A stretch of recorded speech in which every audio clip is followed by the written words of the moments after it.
को हुई। पूरब का ऑक्सफोर्ड कहे जाने वाले इस विश्वविद्यालय का शुरुआती नाम म्योर सेंट्रल कॉलेज था। यहाँ का विजयानगरम हॉल और 7 खंडी मीनारें इतनी सुंदर और आकर्षक है कि आते जाते लोगों की निगाहें बरबस अपनी ओर खींच लेती हैं। 20वीं सदी की शुरुआत से ही इलाहाबाद हिंदी साहित्य का एक बहुत बड़ा केंद्र बनकर उभरा। ऐसी ही कुछ प्रसिद्ध शख्सियतों के नाम एकाएक तब याद आते हैं जब इस शहर से जुड़े साहित्यकारों की बात होती है, जैसे हास्य व्यंग के मशहूर शायर अकबर इलाहाबादी साहब, फिराक गोरखपुरी जो उर्दू के जाने माने शायर तो थे ही, अंग्रेजी भाषा के भी प्रकांड पंडित थे, महादेवी वर्मा हिंदी की सशक्त कवियत्री जो आधुनिक मीरा के नाम से भी जानी गई, सुमित्रा नंदन पंत हिंदी साहित्य के छायावादी युग के महत्वपूर्ण स्तंभ, मधुशाला के लेखक और हिंदी साहित्य के पुरोधा कवियों में से एक हरिवंश राय बच्चन और अपने नाम ही के अनुरूप हिंदी भाषा के निराले कवि सूर्यकांत त्रिपाठी निराला, जिनकी ये कविता तो अद्भुत है। देखा मैंने उसे इलाहाबाद के पथ पर, वो तोड़ती पत्थर, चढ़ रही थी धूप गर्मियों के दिन, दिवा का तमतमाता रूप, उठी झुलसाती हुई लू, रुई जूं चलती हुई भू, गर्द चिंगी छा गई, प्राय हुई दोपहर। वो तोड़ती पत्थर, देखा मैंने उसे इलाहाबाद के पथ पर, देखा मैंने उसे इलाहाबाद के पथ पर। कला और साहित्य के साथ साथ राजनीति का भी खास गढ़ रहा है प्रयागराज। स्वतंत्रता संग्राम के अनेक शूरवीरों और गणमान्य व्यक्तियों का नाता इस शहर से रहा है, जैसे पंडित मोतीलाल नेहरू, राजश्री पुरुषोत्तम दास टंडन, महामना मदन मोहन मालवीय आदि। स्वतंत्र भारत के पहले प्रधानमंत्री पंडित जवाहरलाल नेहरू का जन्म इसी शहर में हुआ था। उनका घर आनंद भवन स्वाधीनता संग्राम की गतिविधियों का एक बड़ा केंद्र था, जिसकी वजह से प्रयागराज भी आजादी की लड़ाई का एक महत्वपूर्ण हिस्सा बन गया। आजादी की बातें करें तो मुझे याद आता है सन 1857 का स्वाधीनता संग्राम, जिसका गवाह मैं खुद रहा। अनेकों भीषण लड़ाइयां।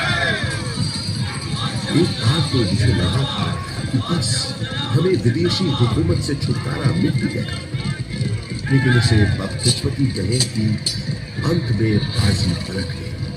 परंतु इन युद्ध की वजह से इलाहाबाद एक दिन के लिए ही सही भारत की राजधानी बना।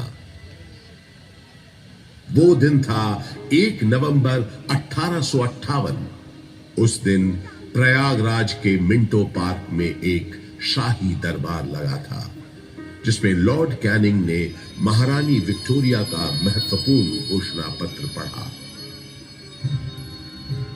आज 1 नवंबर 1858 के दिन से हिंदुस्तान में ईस्ट इंडिया कंपनी का राज खत्म होता है। अब से इंडिया में मलिका विक्टोरिया का राज होगा। ब्रिटिश ताज की हुकूमत होगी यहाँ। उस दौर से निकलकर समय के साथ थोड़ा आगे बढ़े तो मुझे याद आता है अपने चारों ओर बाहें फैलाए ये विशाल पार्क, जिसके आंगन में खड़ा मैं आज आपको ये कहानी सुना रहा हूं।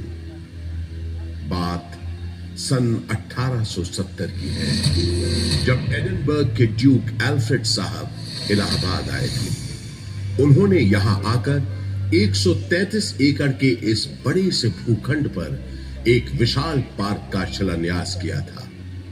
उन्हीं के नाम पर तो इस पार्क का नाम पड़ा है एल्फ्रेड पार्क। ब्रितानवी हुक्मरानों ने इस पार्क के भीतर कई एक महत्वपूर्ण इमारतों का भी निर्माण करवाया, जैसे आपके पीछे ये मशहूर गवर्नमेंट पब्लिक लाइब्रेरी। इलाहाबाद के उस जमाने के कमिश्नर फ्रांसिस ऑटवे मेन एक लाइब्रेरी बनवाना चाहते थे, जिसके लिए उन्होंने मशहूर आर्किटेक्ट रिचर्ड रॉस्किल बेन को बुलवाया और कहा, बेन, हमने तुमको बोला था ना, हमको एक लाइब्रेरी बनाने का है। I remember, sir. आपने बताया था आपका डियर फ्रेंड और इलाहाबाद का एक्स कमिश्नर मिस्टर कटबर्ट बेंसले थॉर्नहिल का मेमोरी में आपको एक लाइब्रेरी बनवाना है, राइट?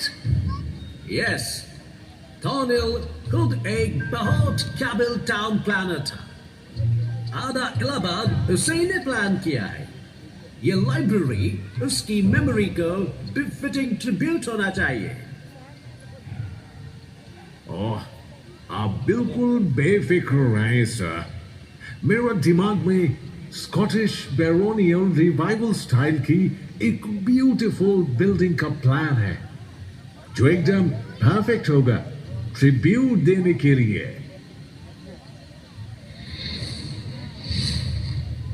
वादे के मुताबिक श्रीमान बेन ने एक बहुत ही खूबसूरत इमारत बनाई, जिसे उस जमाने में थॉर्नहिल मेन मेमोरियल के नाम से जाना जाता था, और आज हम इस शानदार इमारत को गवर्नमेंट पब्लिक लाइब्रेरी के नाम से जानते हैं। यहाँ इस लाइब्रेरी में लगभग 1.25 लाख से भी ज्यादा किताबें और अन्य ऐतिहासिक दस्तावेज मौजूद हैं। पूरे उत्तर प्रदेश में सबसे बड़ी लाइब्रेरी यही है। विक्टोरिया मेमोरियल कोलकाता में है, ये तो सब जानते हैं, लेकिन उससे थोड़ा छोटा मगर बेहद सुंदर विक्टोरिया मेमोरियल यहाँ प्रयागराज में भी मौजूद है। ये बात बहुत कम लोग जानते हैं। इसी पार्क के अंदर महारानी विक्टोरिया की याद में बनी सफेद संगमरमर की इस न्यू गोथिक शैली की छतरी या कैनोपी का निर्माण सन 1905 में हुआ था, और इसी कैनोपी में उनकी 7.5 फुट ऊंची मूर्ति का अनावरण अगले साल 1906 में हुआ। आजकल वो मूर्ति लखनऊ म्यूजियम में रखी है। आपके ठीक पीछे इसी विक्टोरिया मेमोरियल के बगल में अंग्रेजों ने एक बैंड स्टैंड भी बनवाया। उस जमाने में ब्रिटिश सरकार के ज्यादातर जलसे और दावतें इसी पार्क में हुआ करती थी। उन कार्यक्रमों के दौरान यहां पुलिस बैंड बजाने का रिवाज था। इस संगीत का आनंद अंग्रेजों के साथ साथ कुछ रईस और रसूखदार इलाहाबादी भी लेते थे। ऐसा माना जाता है कि ये बैंड स्टैंड अंग्रेजों को एक बंगाली सज्जन बाबू नीलकमल मित्रा ने भेंट किया था।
पंडित बृजमोहन व्यास और कुछ अन्य गणमान्य व्यक्तियों के प्रयासों से इलाहाबाद संग्रहालय की एक छोटी